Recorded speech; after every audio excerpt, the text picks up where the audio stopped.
top 10 most misunderstood passages in the Bible. Coming in at number 2, Matthew 22, verses 15 through 22. Now, this is a passage you're familiar where Jesus is talking with some Pharisees, and they're trying to trick him to see if he should pay taxes to Caesar or not. Let's read it and then talk about quickly how this passage is so often misunderstood.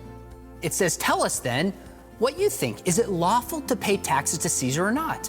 But Jesus, aware of their malice, said, "Why put me to the test, you hypocrites? Show me the coin for the tax." And they brought him a denarius. And Jesus said to them, "Whose likeness and inscription is this?"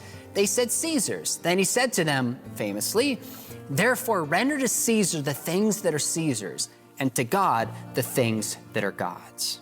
When they heard it, they marveled, and they left him and went away.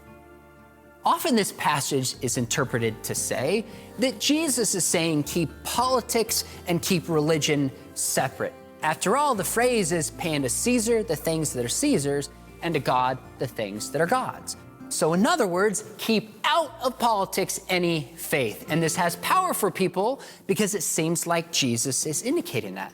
Well, first off, Jesus does seem to indicate that there's different realms of authority in religion and in politics. So there's an authority that Caesar has, and Jesus is saying, give him due. Since his image is on the coin, pay to Caesar the things that are Caesar's.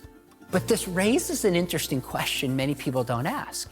If Caesar's image is on the coin, where is God's image?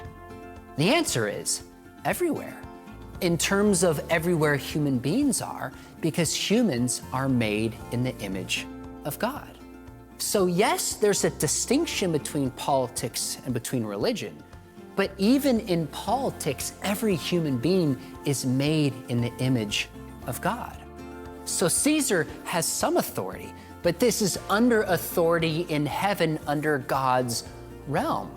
So that means as Christians, we can't totally separate our faith and our commitment to God in terms of how we approach politics. So yes, there's a distinction, but ultimately even politics is under the authority of God.